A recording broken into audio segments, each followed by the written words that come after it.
Hello दोस्तों, स्वागत है आप सभी का ड्रीम एग्जाम स्टडी में। दोस्तों आज हम सीटेट जुलाई 2024 से दोस्तों सीडीपी एंड पैडागोजी के 30 क्वेश्चन करेंगे। दोस्तों आज हम पेपर 1 और पेपर 2 दोनों के ही कंबाइंड क्वेश्चन होंगे दोस्तों इसमें।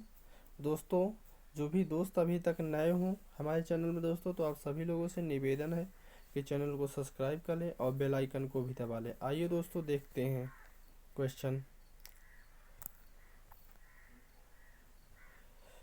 है दोस्तों, निम्नलिखित में से क्या विद्यार्थी के बीच किसी कार्य की संरचनात्मक समझ को सुसाध्य करने में सहायक है। दोस्तों क्वेश्चन है, निम्नलिखित में से क्या विद्यार्थियों के बीच किसी कार्य की संरचनात्मक समझ को सुसाध्य करने में सहायक है। प्रतियोगिता होगी ऑप्शन ए में, ऑप्शन बी चर्चा या संवाद है, ऑप्शन सी वेधन और अभ्यास है, या ऑप्शन डी दंड होगा। बताएं दोस्तों इसका आंसर क्या होगा। बताइए दोस्तों जो इसका आंसर होगा ऑप्शन बी होगा। क्या होगा दोस्तों इसका आंसर? ऑप्शन बी होगा, चर्चा और संवाद होगा। क्या होगा दोस्तों? क्वेश्चन कह रहा है विद्यार्थियों के बीच किसी कार्य की संरचनात्मक समझ को सुसाध्य करना है दोस्तों। तो यानी अगर हमें किसी किसी के बारे में चर्चा करना है दोस्तों, तो हम वहाँ पे क्या करेंगे? चर्चा या संवाद करेंगे। क्या करेंगे?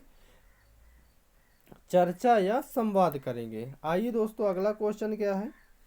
क्वेश्चन है, निम्नलिखित में से कौन सी व्याख्या हावर्ड गार्डनर द्वारा प्रतिपादित और तार्किक गणितीय बुद्धि का आलेख करती है। दोस्तों जो हावर्ड गार्डनर है दोस्तों, तो उनकी वह कौन कौन सी व्याख्या है दोस्तों जो यह प्रतिपादित करती है तार्किक और गणितीय बुद्धि का आलेख कर रही। कौन सी दोस्तों? तार्किक और गणितीय बुद्धि किनमें है? ऑप्शन ए है दोस्तों मानवीय अस्तित्व के मामले पर सोचने का सामर्थ्य व संवेदनशीलता, ऑप्शन बी ध्वनि व तालमेल के प्रति संवेदनशीलता, ऑप्शन सी स्थानों के पैटर्न को पहचानने व उसमें फेरबदल करने की क्षमता, ऑप्शन डी समस्याओं को तर्कपूर्ण तरीके से विश्लेषण करने व मामलों की वैज्ञानिक दृष्टि विवेचना पर करने की क्षमता। क्या होगा दोस्तों इसका उत्तर? बताएं आप सभी लोग, क्या होगा दोस्तों? तो दोस्तों जो इसका उत्तर होगा ऑप्शन ए होगा। सॉरी दोस्तों, इसका ऑप्शन डी होगा। क्या होगा? समस्याओं को तर्कपूर्ण तरीके से विश्लेषण करने व मामलों की वैज्ञानिक दृष्टि से विवेचना करने की क्षमता होगी। क्या होगी? गणितीय बुद्धि दोस्तों। तो जो गणितीय बुद्धि होगी दोस्तों, तो वह होगी समस्याओं को तर्कपूर्ण तरीके से विश्लेषण करना और वैज्ञानिक दृष्टिकोण से विवेचना करना। ठीक है ना दोस्तों। आइए दोस्त अगला क्वेश्चन देखते हैं क्या है। विविध शिक्षण आवश्यकताओं वाले विद्यार्थियों को शामिल करने के लिए निम्न में से किसकी आवश्यकता है? दोस्तों क्वेश्चन है विविध शिक्षण यानी विविधताओं में विविध प्रकार के जो हमारे स्टूडेंट हैं दोस्तों, जो छात्र हैं, वह विभिन्न संस्कृतियों से आ रहे हैं, तो उनको शामिल करने में कौन सी आवश्यकता होगी हमको उनको पढ़ाने के लिए? हमें ये बता। बैठने की निश्चित व्यवस्था होगी, या लचीला पाठ्यक्रम होगा, या ऑप्शन सी मानकीकृत आकलन होगा, या ऑप्शन डी होगा पाठ्य पुस्तक की केंद्रित शिक्षा शास्त्र होगा। बताएं दोस्तों इसका उत्तर क्या होगा। क्या होगा दोस्तों इसका उत्तर? तो दोस्तों जो इसका उत्तर होगा ऑप्शन बी होगा, लचीला पाठ्यक्रम होगा। क्या होगा दोस्तों? ऑप्शन बी होगा, लचीला पाठ्यक्रम होगा। ठीक है ना दोस्तों। आइए दोस्तों अगला क्वेश्चन देखते हैं क्या है। अक्षरों की एक लंबी श्रृंखला को यादगार और सार्थक भागों में समूहित करके याद कर रखने की रणनीति क्या कहलाती है? दोस्तों अक्षरों की एक लंबी श्रृंखला को यादगार और सार्थक भागों में समूहित करने की याद करने की रणनीति क्या कहलाती है? या ऑप्शन बी समावेशन कहलाती है, या ऑप्शन ए समावेशन, ऑप्शन बी खंडीकरण, ऑप्शन सी अनुबंधन, या ऑप्शन डी अभिसंज्ञान होगा। तो क्या होगा दोस्तों? बताएं सभी लोग, क्या होगा? तो दोस्तों जो इसका उत्तर होगा खंडीकरण होगा, ऑप्शन बी होगा। क्या होगा? खंडीकरण होगा, ऑप्शन बी होगा। ठीक है ना दोस्तों। आइए अगला क्वेश्चन देखते हैं दोस्तों। क्वेश्चन है 365 दोस्तों, निम्नलिखित में से विकास के बारे में कौन सा कथन सही नहीं है। किसके बारे में दोस्तों? विकास के बारे में कौन सा कथन सही नहीं है।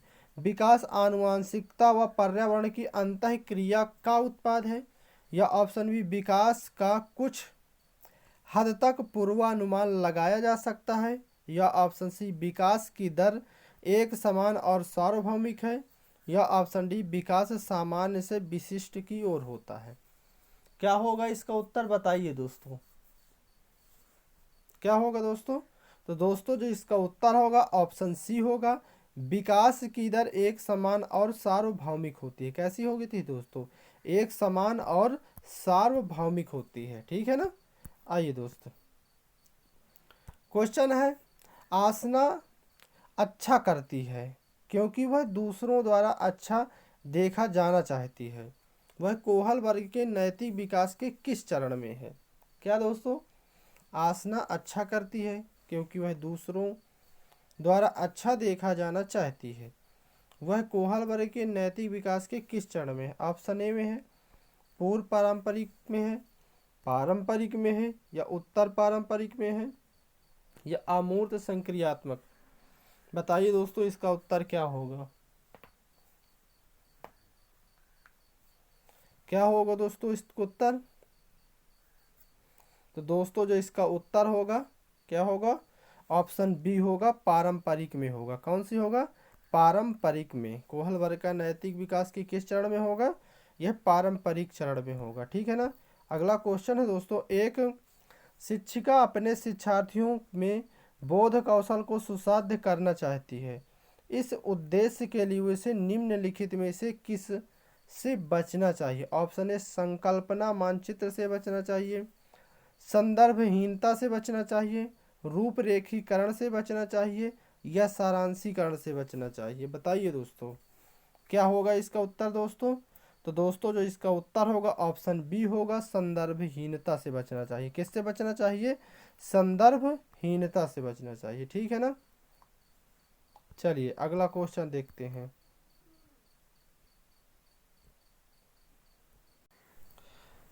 अधिगम असहायता, लाचारी तथा महसूस होती।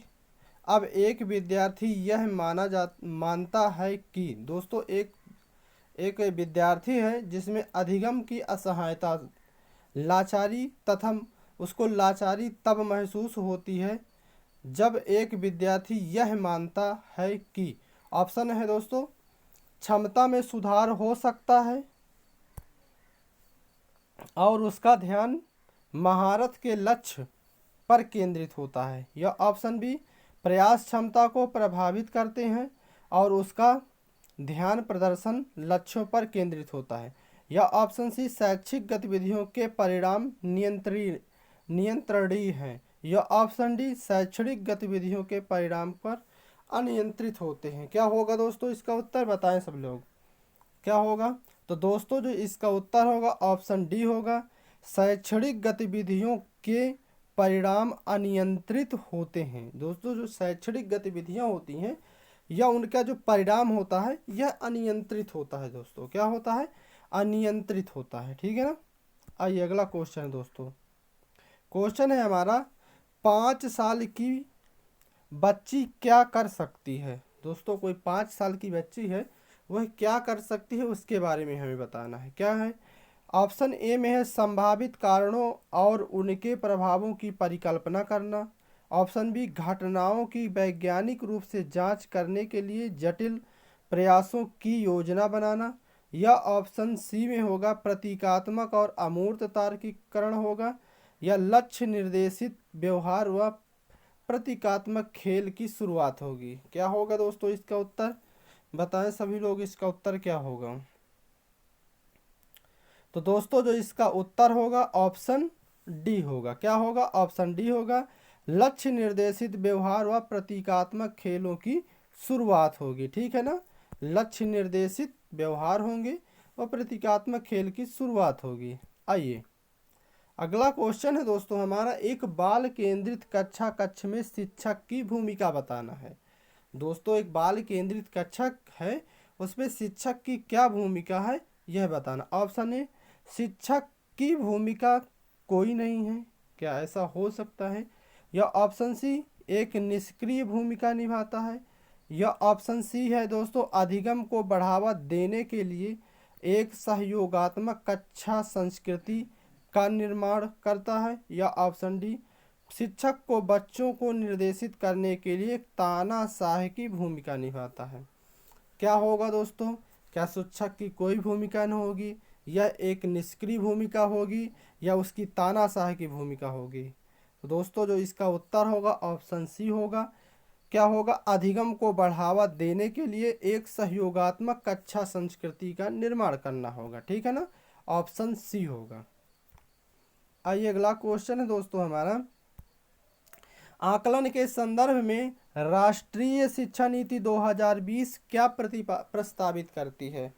दोस्तों जो राष्ट्रीय शिक्षा नीति 2020 है वह है हमारे आकलन के संदर्भ में, यानी उसके परिणाम और मापन के संदर्भ में क्या प्रस्तावित है। ऑप्शन ए है विश्लेषण और आलोचनात्मक सोच जैसे उच्च क्रम के कौशलों का परीक्षण होगा। या ऑप्शन बी में प्रत्यास्मरण आधारित वस्तुनिष्ठ प्रकार के परीक्षण होंगे। या ऑप्शन सी, आकलन के योगात्मक तरीके होंगे। या ऑप्शन डी होगा, परीक्षा के लिए सीखना होगा। बताएं दोस्तों इसका उत्तर क्या होगा? क्या होगा? तो दोस्तों जो इसका उत्तर होगा ऑप्शन ए होगा। क्या होगा? ऑप्शन ए होगा, विश्लेषण और आलोचनात्मक सोच जैसे उच्च क्रम के कौशलों का परीक्षण होगा। क्या होगा? विश्लेषण और आलोचनात्मक सोच जैसे उच्च क्रम के कौशलों का परीक्षण होगा। आइए दोस्तों अगला क्वेश्चन क्या है हमारा? अगला क्वेश्चन है, अधिगम तब प्रभावी होता है जब। अधिगम दोस्तों तब प्रभावी होता है जब, इसके आगे हमको डॉट डॉट को पूरा करना है। ऑप्शन ए, यह बाहरी प्रेरकों द्वारा निर्देशित होता है। क्या अधिगम? ऑप्शन बी में है, यह प्रतिस्पर्धा को बढ़ावा देता है। या ऑप्शन सी, विद्यार्थियों के लिए अधिगम लक्ष्य पूरी तरह से शिक्षक द्वारा तैयार किया जाता है। या ऑप्शन डी, विद्यार्थियों को अपने अधिगम लक्ष्य स्वयं निर्धारित करने के अवसर दिए जाते हैं। क्या होगा इसका उत्तर? बताएं सभी लोग दोस्तों। तो दोस्तों जो इसका उत्तर होगा ऑप्शन डी होगा, विद्यार्थी को अपने अधिगम लक्ष्य स्वयं निर्धारित करने के अवसर दिए जाते हैं। क्या होता है दोस्तों? विद्यार्थी अपने अधिगम का सॉरी दोस्तों, विद्यार्थी स्वयं अपने लक्ष्य का निर्धारण करता है। ठीक है ना, और उसको इस चीज़ के अवसर भी दिए जाते हैं।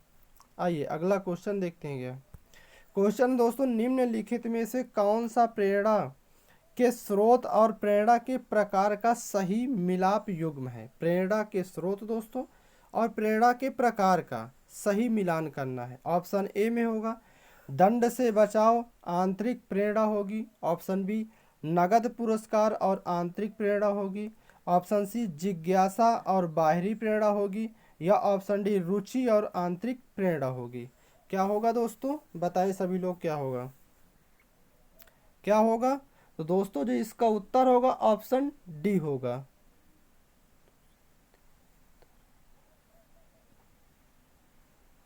ऑप्शन डी होगा, रुचि और आंतरिक प्रेरणा होगी। क्या होगी? रुचि और आंतरिक प्रेरणा होगी। ये सही इसका मिलान होगा। आइए दोस्तों अगला क्वेश्चन देखते हैं क्या है। विकास का चरणीय सिद्धांत निम्नलिखित नियमों में से किस पर स्पष्ट रूप से जोर देता है? ऑप्शन ए में है, विकास की निरंतरता होगी। या ऑप्शन बी, विकास की अनिरंतरता होगी। या ऑप्शन सी, विकास को प्रभावित करने वाले सांस्कृतिक कारक होंगे।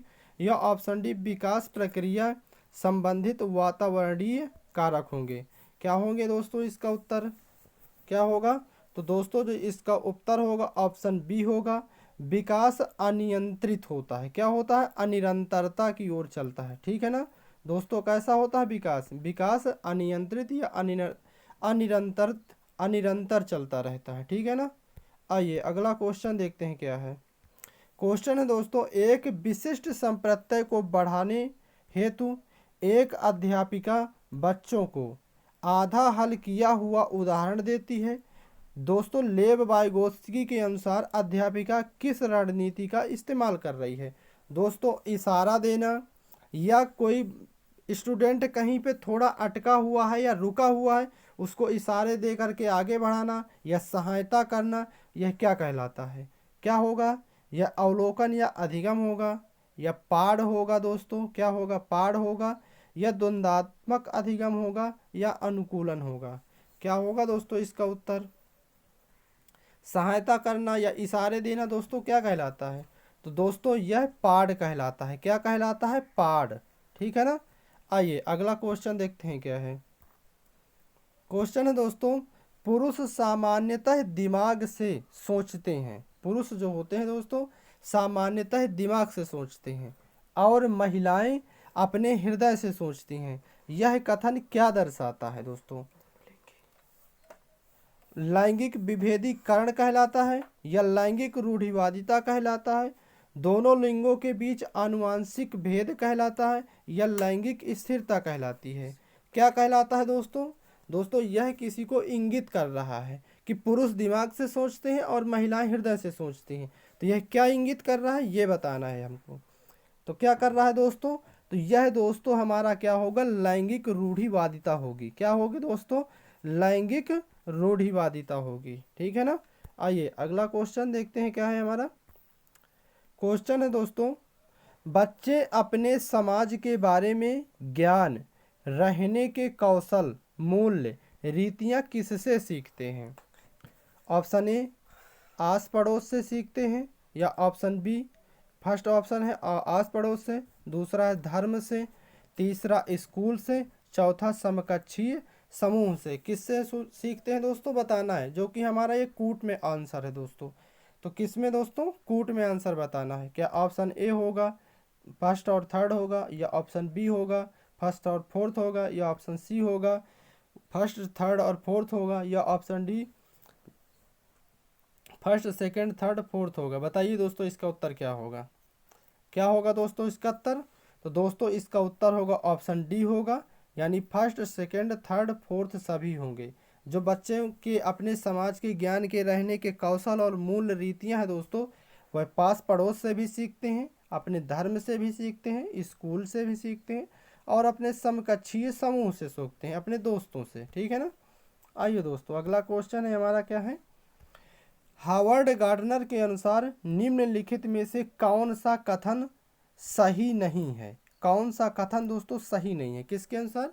हावर्ड गार्डनर के अनुसार। ऑप्शन ए बुद्धिमत्ता एक स्थिर और स्थायी विशिष्टता है, ऑप्शन बी बुद्धिमत्ता को परिभाषित व विकसित किया जा सकता है, या ऑप्शन सी बुद्धिमत्ता किसी एक सामान्य खंड से हावी नहीं होती है अपितु कई प्रकार की होती है, या ऑप्शन डी बुद्धिमत्ता को एकाकी आयाम में संबंध नहीं किया जा सकता है। क्या होगा इसका उत्तर दोस्तों? बताएं सभी लोग इसका उत्तर क्या होगा। तो दोस्तों जो इसका उत्तर होगा ऑप्शन ए होगा, जो बुद्धिमत्ता है एक स्थिर तथा स्थायी विशिष्टता है। क्या है? स्थिर और स्थायी विशिष्टता है। ठीक है ना। आइए अगला क्वेश्चन हमारा दोस्तों देखते हैं क्या है। क्वेश्चन है दोस्तों, निम्नलिखित में से कौन सा विकल्प एक सामाजिक रचनावादी कक्षा कक्ष जिसमें बच्चों की व्यक्तिगत ज़रूरतों को ध्यान रखा जाता है की व्याख्या क्या करता है? ऑप्शन ए बैठने की तय व्यवस्था करता है, या ऑप्शन बी शिक्षक को केवल निर्देश देने व बच्चों से पूर्ण आज्ञा पालन की अपेक्षा करता है, या ऑप्शन सी बच्चों द्वारा तथ्यों का स्मरण करना कहलाता है, या ऑप्शन डी बच्चों के आसपास में चर्चा करते हुए समूह में कार्य करना होता है। बताएं दोस्तों इसका उत्तर क्या होगा। तो दोस्तों जो इसका उत्तर होगा क्या होगा? ऑप्शन डी होगा। क्या होगा? बच्चों का आसपास आपस में चर्चा करते हुए समूह में कार्य करना होता है। क्या है? बच्चों का आपस में चर्चा करते हुए समूह में कार्य करना होगा। ठीक है ना। आइए अगला क्वेश्चन क्या है। किसी विशेष विषय वस्तु को लंबे समय तक स्मरण रखने, कि सुसाध्य करने हेतु एक शिक्षक को निम्नलिखित में से किस रणनीति से बचना चाहिए? ऑप्शन ए में है स्मृति और सहायक विधियां लागू करना चाहिए, ऑप्शन बी संगठनात्मक चर्चा बनाना है, या ऑप्शन सी असंबद्ध शब्द प्रस्तुत करना है, या ऑप्शन सी मानसिक चित्र का उपयोग करना है। क्या होगा दोस्तों इसका उत्तर? बताएं सभी लोग, क्या होगा दोस्तों इसका उत्तर? तो दोस्तों जो इसका उत्तर होगा ऑप्शन सी होगा। क्या होगा दोस्तों इसका उत्तर? ऑप्शन सी होगा दोस्तों इसका उत्तर। ठीक है, आइए अगला क्वेश्चन देखते हैं क्या है। विद्यार्थियों को बोरियत महसूस करने की संभावना डॉट डॉट डॉट विद्यार्थियों को बोरियत महसूस करने की संभावना। ऑप्शन ए गतिविधियों को महत्व न दिए जाने पर, या ऑप्शन बी गतिविधियों को महत्व दिए जाने पर, या ऑप्शन सी उन्हें सफलता को मिलने पर, या ऑप्शन डी उनकी सफलता की अपेक्षा होने पर। क्या होगा दोस्तों इसका उत्तर? तो बताएं दोस्तों जो इसका उत्तर होगा ऑप्शन ए होगा गतिविधियों को महत्व न दिए जाने पर। क्या होगा? गतिविधियों को महत्व न दिए जाने पर होगा। ठीक है ना। आइए अगला क्वेश्चन क्या, कौन सा कथन लेव वाइगोत्स्की की मूल सिद्धांत का सही मायने पर दर्शाता है? दोस्तों इन चार ऑप्शनों में से कौन सा ऐसा सिद्धांत है जो लेव वाइगोत्स्की के सही सिद्धांत को बताता है? अधिगम एक अंतर मन प्रक्रिया है, या ऑप्शन बी अधिगम एक सामाजिक प्रक्रिया है, या ऑप्शन सी अधिगम उत्पत्ति मूलक क्रमादेश है, या ऑप्शन डी अधिगम एक क्रमबद्ध प्रक्रिया है जिसके 4 चरण होते हैं। क्या होगा दोस्तों इसका उत्तर? तो दोस्तों जो इसका उत्तर होगा ऑप्शन बी होगा अधिगम एक सामाजिक क्रिया है। क्या है दोस्तों? अधिगम क्या है? अधिगम एक सामाजिक क्रिया है। ठीक है ना। क्वेश्चन है दोस्तों, ध्वनि लय और शब्दों के अर्थ के प्रति संचेतना किस बुद्धि के मूल है?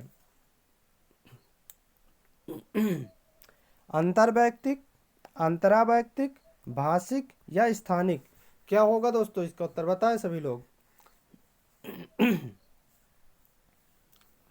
तो दोस्तों जो इसका उत्तर होगा ऑप्शन सी होगा, यह होगी भाषिक होगी। क्या होगी? भाषिक होगी। कैसी बुद्धि होगी दोस्तों? जिनके पास ध्वनि लय और शब्दों के अर्थ के प्रति संचेतना किस बुद्धि के मूल है दोस्तों? यह भाषिक है। ठीक है ना। आइए अगला क्वेश्चन देखते हैं। एक स्वचिंतन आत्म विमोह वाले छात्र जो आयोजित सबकी सामूहिक क्रियाकलापों को करने में कठिनाई का सामना कर रहा है की सहायता करने के लिए निम्नलिखित में कौन सी विधि समावेशी दृष्टि के अनुरूप नहीं है? दोस्तों हमें दोस्तों ये बताना है कि कौन सी ऐसी क्रिया है जो समावेशी दृष्टिकोण को नहीं प्रतिरोपित कर रही है। ठीक है ना।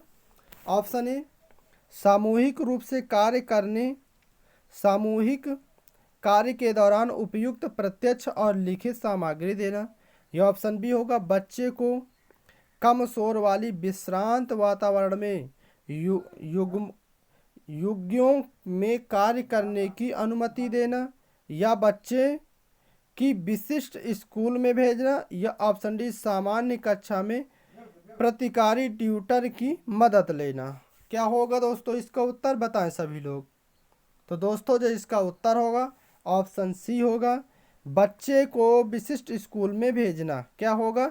बच्चे को विशिष्ट स्कूल में भेजना। यह हमारी क्या है? समावेशी दृष्टिकोण को परिभाषित नहीं करना है, क्योंकि बच्चे को किसी भी विशिष्ट स्कूल में नहीं भेजना। बच्चे को एक सामान्य स्कूल में ही पढ़ाना है जहाँ पर सभी बच्चे पढ़ते हों।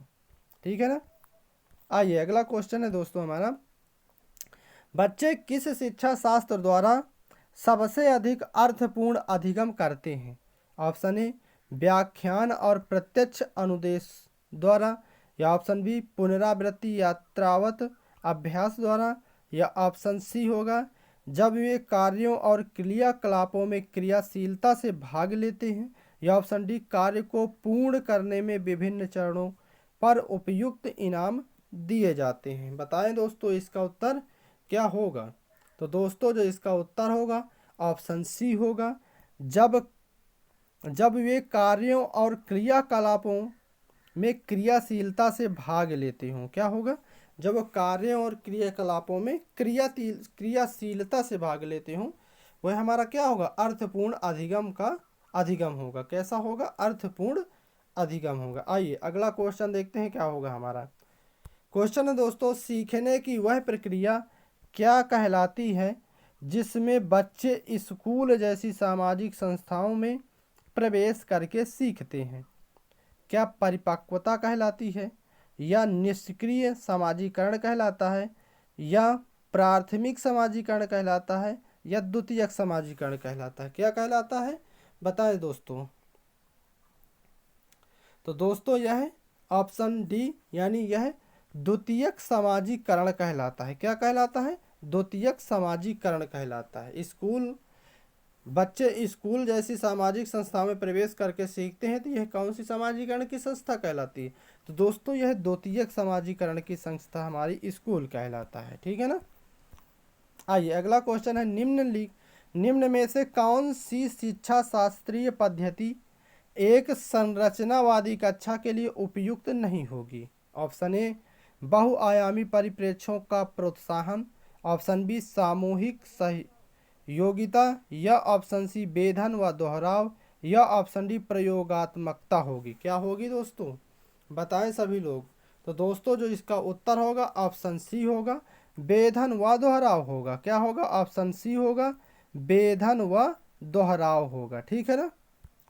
आइए अगला क्वेश्चन देखते हैं, एक संरचनावादी परिप्रेक्ष्य में बच्चों को किस प्रकार समझा जाता है। निष्क्रिय प्राणी के रूप में, छोटे वयस्क के रूप में, दुष्ट जीव के रूप में जिन्हें सभ्य बनाने की जरूरत है, या ऑप्शन डी अपने पर्यावरण को समझने की उत्सुकता के लिए।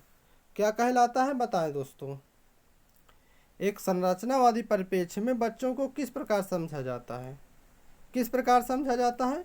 तो दोस्तों ऑप्शन डी होगा, अपने पर्यावरण को समझने की उत्सुकता के रूप में। कैसे दोस्तों, बच्चे अपने पर्यावरण को बहुत अच्छी तरह से समझ सकें, उनको संरचनावादी परिप्रेक्ष्य में इसलिए रखा जाता है। ठीक है ना। आइए अगला क्वेश्चन है दोस्तों हमारा,